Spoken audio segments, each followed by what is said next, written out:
Hello my dear students, हम बात कर रहे हैं वेक्टर डॉट प्रोडक्ट की एप्लीकेशंस। लास्ट लेक्चर में हमने क्या देखा? लास्ट लेक्चर में हमने देखा कि दो वेक्टर का डॉट प्रोडक्ट कैसे करते हैं, यूनिट वेक्टर का डॉट प्रोडक्ट कैसे करते हैं, और किसी वेक्टर को अगर हम यूनिट वेक्टर की हेल्प से, उसके कंपोनेंट की हेल्प से रिप्रेजेंट करें तो उनका डॉट प्रोडक्ट कैसे फाइंड करते हैं। और उसी कॉन्सेप्ट का हम यूज़ करेंगे उसकी एप्लीकेशंस में। तो हमको आज देखना है कि different application of dot product. और सबसे पहला एप्लीकेशन हम देख रहे हैं, सबसे फर्स्ट एप्लीकेशन हम देखते हैं to find the angle between two vectors. To find angle between two vectors. Okay, दो वेक्टर के बीच का एंगल कैसे फाइंड किया जाए।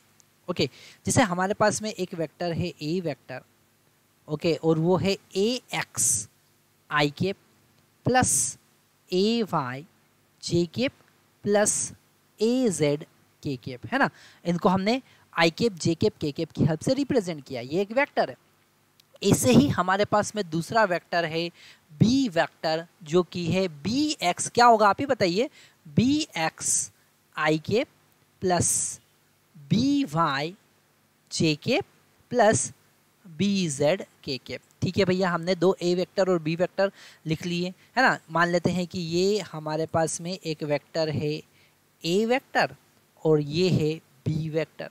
ओके, और इन दोनों के बीच का एंगल थीटा जो हमें फाइंड करना है, वही हमारा टास्क है ना। तो अब क्या करेंगे, अब यहाँ पर हमको फार्मूला पता है कि अगर इन दोनों वेक्टर का डॉट प्रोडक्ट करना है तो A vector dot B vector is equal to क्या होता है, A B cos theta.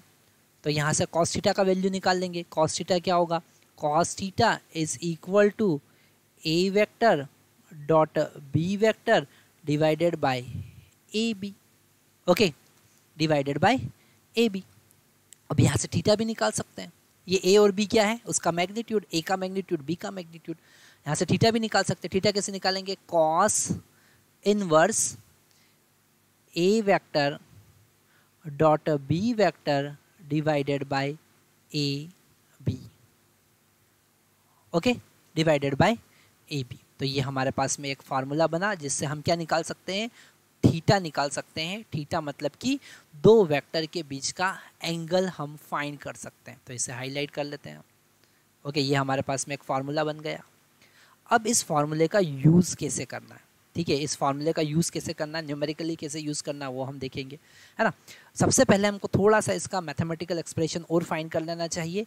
A vector dot B vector क्या होगा, हम पहले ही देख चुके हैं। ये है A X B X plus A Y B Y plus A Z B Z divided by, अच्छा, ए का मैग्नीट्यूड क्या होगा, है ना। ए का मैग्नीट्यूड कैसे फाइंड करेंगे, ए का मैग्नीट्यूड या सिंपल इसको लिख सकते हैं ए। कैसे फाइंड करेंगे, रूट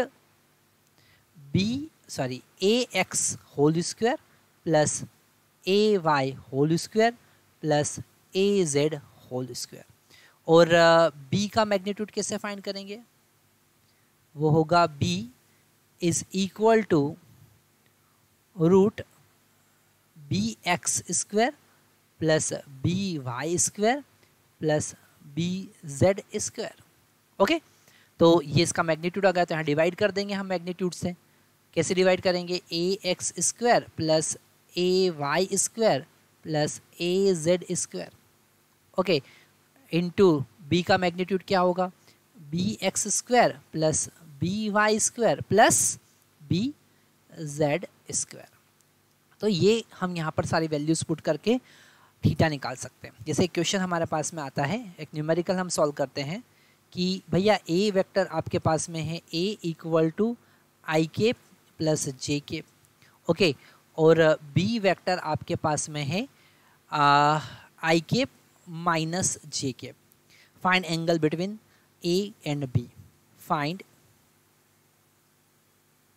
एंगल थीटा बिटवीन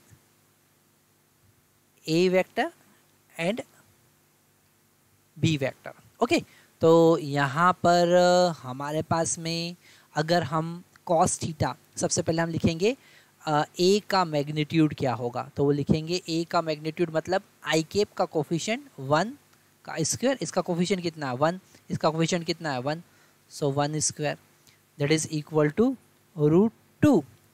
अब बी का मैग्नीट्यूड कितना होगा बताइए, बी का मैग्नीट्यूड भी कितना होगा 1 स्क्वायर प्लस -1 का होल स्क्वायर, है ना। यहाँ पर मैग्नीट्यूड निकालते टाइम हमको ध्यान रखना होगा कि -1 का होल स्क्वायर है, तो ये भी अल्टीमेट हमको क्या मिलेगा √2।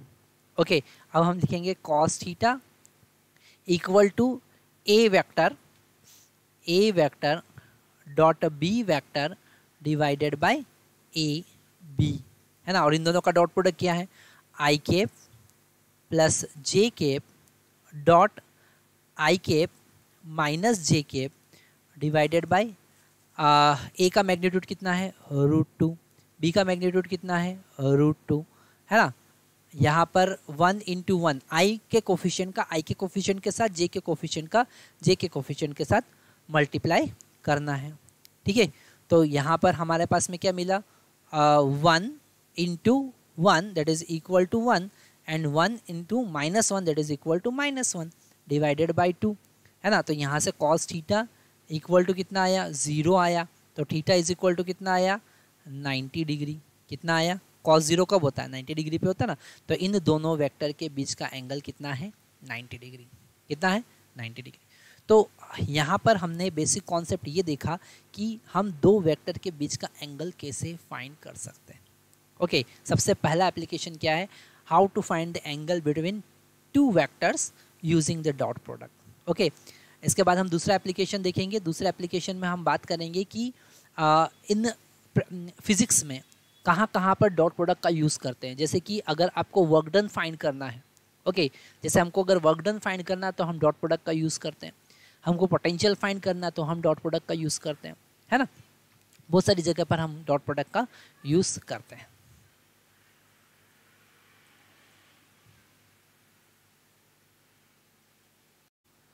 So my dear students, the next application of dot product is if two vectors are perpendicular to each other, है ना। अगर दो वेक्टर एक दूसरे के परपेंडिकुलर हैं, ध्यान से समझना है, ठीक है। सेकेंड एप्लीकेशन हम बात कर रहे हैं कि अगर दो वेक्टर एक दूसरे के परपेंडिकुलर है, मतलब एक वेक्टर ए वेक्टर और दूसरा वेक्टर बी वेक्टर, तो हम यहाँ पर कंडीशन चेक कर सकते हैं कि दो वेक्टर परपेंडिकुलर है तो उनका डॉट प्रोडक्ट 0 होगा, ओके, है ना।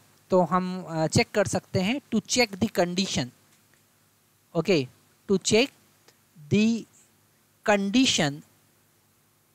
Condition for perpendicular vector, for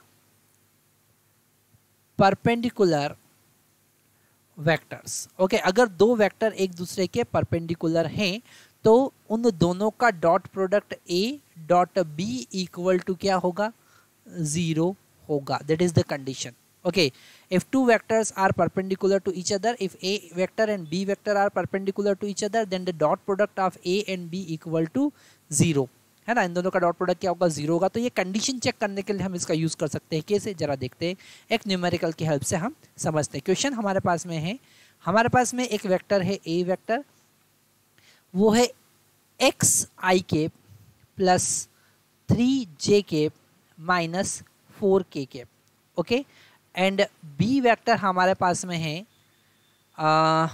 B vector है आई केप माइनस जे केप प्लस के केप, ये हमारे पास दो वेक्टर है, ठीक है। Find value of x, find x if A vector is perpendicular to B vector. ध्यान रखना है, कभी भी दो वेक्टर अगर एक दूसरे के परपेंडिकुलर होते हैं तो उनका डॉट प्रोडक्ट 0 होता है। तो अगर इन दोनों का डॉट प्रोडक्ट निकालते हैं, मतलब A vector dot B vector find करेंगे, तो क्या होगा, एक्स में एक्स का मल्टीप्लाई, तो यहाँ आई में आई का मल्टीप्लाई, एक्स डायरेक्शन के कोफिशिएंट का एक्स डायरेक्शन के कोफिशिएंट के साथ मल्टीप्लाई करेंगे, तो यहाँ पर x इंटू 1 सो x, फिर यहाँ पर 3 इंटू -1 सो -3, ओके, और -4 इंटू 1 दैट इज -4, ओके। यहाँ पर -4 है और यहाँ पर कितना है, यहाँ पर है 1, ओके। तो इज इक्वल टू कितना होना चाहिए, 0 होना चाहिए। तो x इक्वल टू हमारे पास क्या आ गया, 7। x का वैल्यू कितना आ गया, 7। तो यहाँ से हम कंडीशन फाइंड कर सकते हैं कि दो वेक्टर एक दूसरे के परपेंडिकुलर हैं अगर, तो क्या कंडीशन बन सकती है।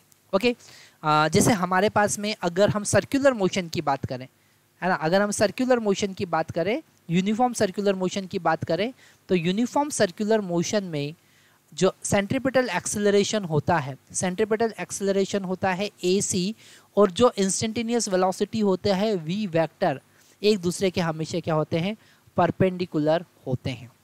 सर्कुलर मोशन में सेंट्रीपिटल एक्सेलरेशन जो कि सेंटर की तरफ होता है, रेडियल डायरेक्शन में होता है, और जो वेलोसिटी वो टेंजेंशियल होगी, तो इन दोनों का जो डॉट प्रोडक्ट होगा वो 0 होगा। मतलब अगर आप सेंट्रीपिटल एक्सेलरेशन और वेलोसिटी का डॉट प्रोडक्ट निकालें तो वो इक्वल टू क्या होगा, 0 होगा। ये कंडीशन हमारे पास बन गई है, ठीक है।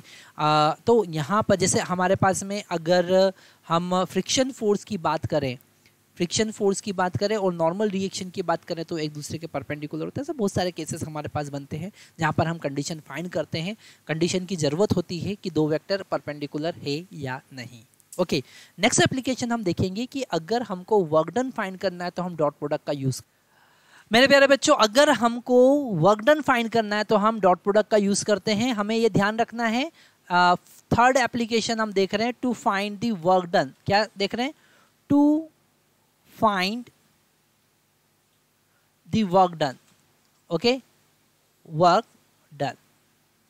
तो यहां पर हमारे पास में जो फोर्स है, जैसे किसी बॉडी पर, ये कोई बॉडी है ना, इस पे फोर्स लग रहा है F वेक्टर और इसका डिस्प्लेसमेंट है delta R vector. Okay, displacement है डेल्टा R वेक्टर। हो सकता है कि डिस्प्लेसमेंट फोर्स की डायरेक्शन में नहीं हो, पर डिस्प्लेसमेंट का केवल वही कंपोनेंट हमको लेना है जो फोर्स की डायरेक्शन में।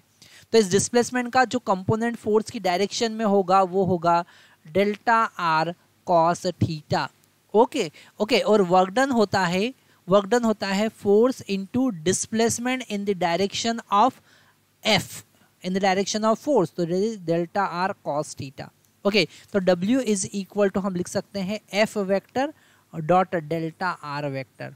ओके, तो हमारे पास में डॉट प्रोडक्ट का एक एप्लीकेशन और आया है जो कि है to find the work done. इसे हम हाईलाइट कर देते हैं, to find the work done by F। Okay, तो यहाँ पर हम लिख भी सकते हैं कि work done is equal to, क्या लिखेंगे, work done is equal to dot product of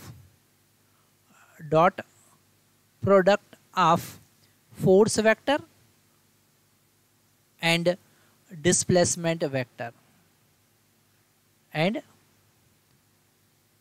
force vector and displacement vector, dot product of force vector and displacement vector. तो यहाँ पर हमने डॉट प्रोडक्ट देखा, डॉट प्रोडक्ट की एप्लीकेशंस देखी, है ना, और यही एप्लीकेशन हम अलग अलग जगह यूज़ करते हैं। जब कभी हमको डॉट प्रोडक्ट की एप्लीकेशन यूज़ करना होगी तब वहाँ पर हम इन सारे कॉन्सेप्ट को यूज़ करेंगे। स्पेशली अगर दो वेक्टर हमारे पास में हैं तो उनका डॉट प्रोडक्ट कैसे फाइंड करना है, इस कॉन्सेप्ट का हम मैक्सिमम यूज़ करने वाले हैं, है ना। नेक्स्ट लेक्चर में हम बात करने वाले हैं कि अगर हमको, जैसे यहाँ पर वेक्टर को, वेक्टर मल्टीप्लिकेशन दो टाइप से हमने डिवाइड किया है। एक वेक्टर मल्टीप्लिकेशन होता है डॉट प्रोडक्ट और एक वेक्टर मल्टीप्लिकेशन होता है क्रॉस प्रोडक्ट।